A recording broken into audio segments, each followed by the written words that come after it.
ভাইজান আসসালামু আলাইকুম, কেমন আছেন? আসি ভালো, তোর খবর কি? হ্যাঁ ভাইজান, আমরা ভালোই আছি। ভাইজান শোনো, আমি কিন্তু বাড়িতে আইতাছি, বাড়ির কাছাকাছি চলে আসছি। এক পাতিলের সংসার।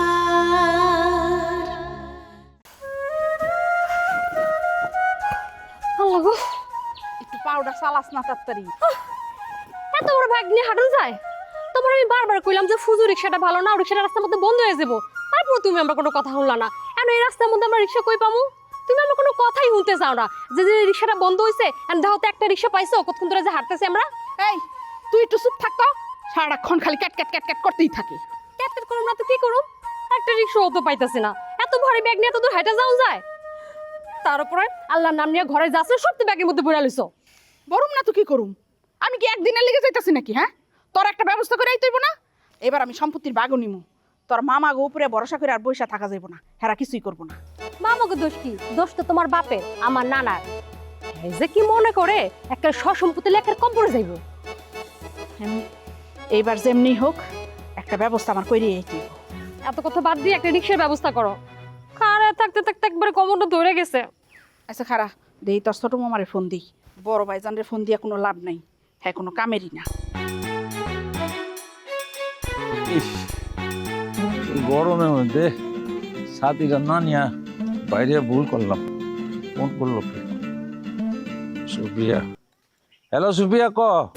হ্যালো ভাইজান, আসসালামু আলাইকুম, কেমন আছেন? আসি ভালো, তোর খবর কি? হ্যাঁ ভাইজান, আমরা ভালোই আছি। ভাইজান শোনো, আমি কিন্তু বাড়িতে আইতাছি, বাড়ির কাছাকাছি চলে আসছি। তুই বাড়িতে আইতেছিস মানে?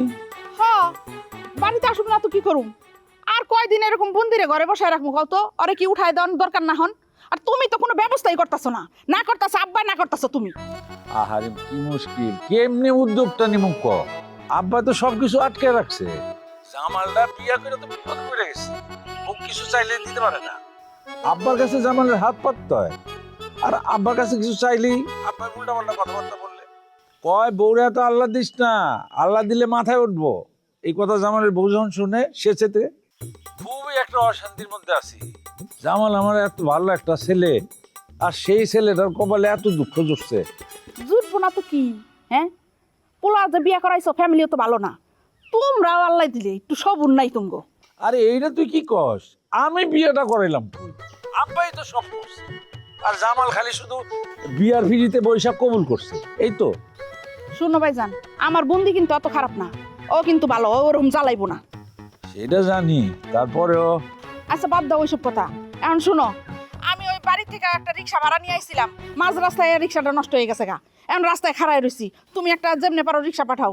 ওই যে মান্নান না কি জানি, আর ওরা যদি না পাও যে কোনো একটা পরিচিত রিক্সা পাঠাও। এই বন্দি রাস্তায় খাড়ায় থাকতে পারতেছে না আর। আচ্ছা পাঠাইতাছি। সুবিয়া বাড়ি দিতেছে, এত আবার আরেক অশান্তি করবো। তোর মামায় রিক্সা পাঠাইতেছে, চল আমরা ওই যে রাস্তার ওই পারে যাই দাঁড়াই। আয়, হ, আগে আহুক, তোমাকে ভাইয়ের কথার কোনো ঠিক নাই। একটা থাপ্পড় মাইরা নাকের দাঁত